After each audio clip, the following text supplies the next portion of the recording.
What began as a seemingly quiet contract disagreement has now escalated into one of the most closely watched and deeply uncomfortable dramas in recent K-pop history.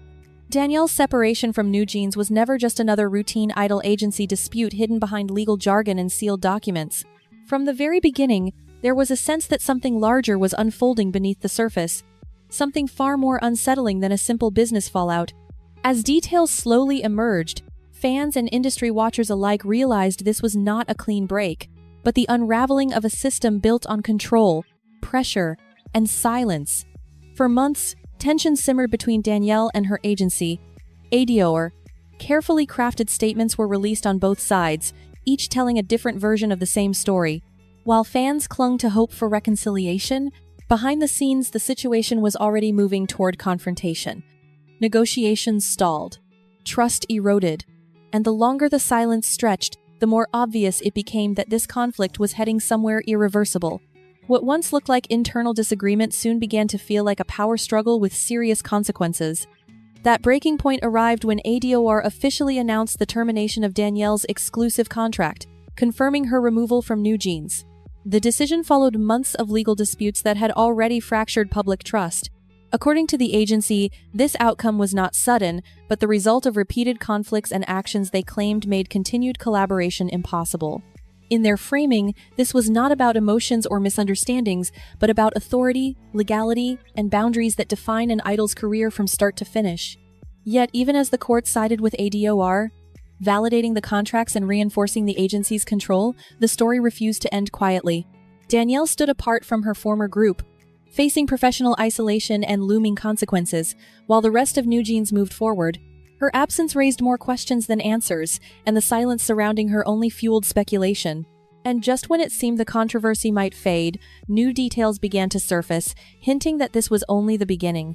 If you want to understand how this situation goes from a legal dispute to something far darker, make sure you follow the channel and keep watching, because what comes next is where everything starts to feel truly wrong. The moment that reignited the controversy didn't come from a courtroom update or an official press release. It arrived quietly, almost unnoticed at first, in the form of a single image circulating online. Danielle appeared far removed from the chaos of lawsuits and headlines, smiling among volunteers at what looked like a small charity event. To casual viewers, the photo felt reassuring. It suggested a former idol stepping away from the spotlight, choosing something humble and meaningful after a painful public separation. But in K-pop, appearances are rarely taken at face value for long. As the image spread, online communities began to dissect it with obsessive precision. Attention shifted from Danielle herself to the background details most people would normally ignore. Shapes that resembled professional filming equipment emerged. A large microphone, staff members positioned too deliberately to be coincidental. Suddenly, the atmosphere around the photo changed. This no longer looked like a private act of volunteerism, it looked staged. Speculation erupted almost instantly. Was this truly charity work? Or was it content being produced under the guise of goodwill? In the context of Danielle's contract termination, the implications were serious. ADOR had previously cited unauthorized activities as a key reason for cutting ties. If this appearance was filmed, planned, or intended for broadcast, it could directly support the agency's claims that boundaries had been crossed repeatedly. Rumors soon followed, suggesting the event had been scheduled in advance and linked to a Korean variety production. Whether confirmed or not, timing became everything. Danielle was still under intense legal scrutiny, and even the perception of participating in entertainment-related activities carried weight. For critics, intent mattered less than optics. The presence of cameras alone was enough to raise alarms. What initially felt like a quiet step toward normal life now appeared to many as another risky move. Sympathy began to fracture, replaced by doubt. The narrative shifted, and once again, Danielle found herself at the center of a storm she seemed unable to escape.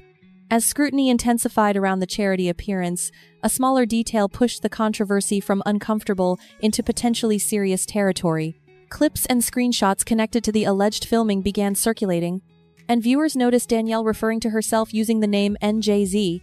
Under normal circumstances, the reference might have gone unnoticed, dismissed as habit or emotional attachment. But within the legal framework surrounding her case, it immediately triggered alarm bells. The court's ruling had drawn a clear line. Danielle was no longer permitted to independently use the NewJeans name or any branding closely tied to the group. That restriction was meant to be final and enforceable, designed to prevent public confusion and protect the intellectual property Ador still controlled. So when the NJZ name resurfaced, even casually, it reopened questions about intent, legality, and whether those boundaries were being deliberately tested. Online discourse shifted sharply. This was no longer about whether a charity event was genuine or staged. It became a conversation about pattern and precedent. To critics, the name usage didn't feel accidental. It appeared consistent with earlier claims that Danielle struggled to separate personal identity from contractual obligation. In that light, the charity appearance, the filming rumors, and the branding issue began to connect, forming a narrative that mirrored Ador's original accusations almost too closely. Supporters pushed back, arguing that context was missing and that short clips rarely reflect reality. But even among neutral observers, concern was growing. Danielle was navigating a legal minefield at a moment when caution mattered more than ever. With lawsuits still active and public attention at its peak, every word and every appearance carried consequences. There was no longer room for ambiguity. What unsettled many was the sense that this wasn't unfolding in isolation. Questions emerged about whether warnings had already been issued privately, whether Danielle understood how close she was to crossing irreversible lines, and whether this outcome had been quietly approaching long before the public became aware. Just as public attention seemed locked on Danielle's actions, the focus slowly began to widen. Whispers started circulating that this controversy extended far beyond a single charity appearance or a disputed name. New rumors suggested that people close to Danielle were becoming entangled in the legal conflict, raising uncomfortable questions about influence, planning, and what may have been unfolding behind the scenes long before any photos surfaced online. Among the most unsettling claims was that Danielle's mother had been named in the ongoing lawsuit, not as a peripheral figure, but as someone allegedly connected to broader decisions surrounding Danielle's activities. Whether confirmed or not, the implication alone shifted the narrative. This was no longer just a young idol navigating post-contract life. It suggested coordinated moves, possible guidance, and intentions that challenged the idea of innocent missteps. At the same time, talk of a potential documentary project began to spread. The rumors claimed the project centered on Danielle's marathon training alongside Sean, the same individual linked to the charity event. If true, the implications were serious. A documentary is not a casual appearance. It is a structured entertainment production, something that would almost certainly fall under agency control during an active contract period. Suddenly, the charity work, the filming equipment, and the earlier speculation began to overlap in a way that felt increasingly deliberate. Adding another layer of unease was the resurfacing of Sean's past associations. Old photos connected to his charity circle reappeared online, drawing renewed scrutiny. One image, taken years earlier, included figures who were later exposed and convicted in some of the most notorious scandals in K-pop history. Although the photo predated those crimes, the optics were disturbing in hindsight. With each resurfaced detail, Danielle's situation grew heavier. She was no longer viewed in isolation, but as part of an environment already burdened by controversy. What might have been framed as recovery or reinvention now appeared, to critics, as another series of blurred lines between image management and reality. When all the pieces are placed side by side, the situation surrounding Danielle no longer feels like a single mistake or a simple misunderstanding. What began as a contract dispute has evolved into a slow-moving collision between legal boundaries, public image, and decisions made under immense pressure. Each new development reinforces the sense that this conflict was never truly resolved, only paused, quietly waiting to resurface in a more damaging form.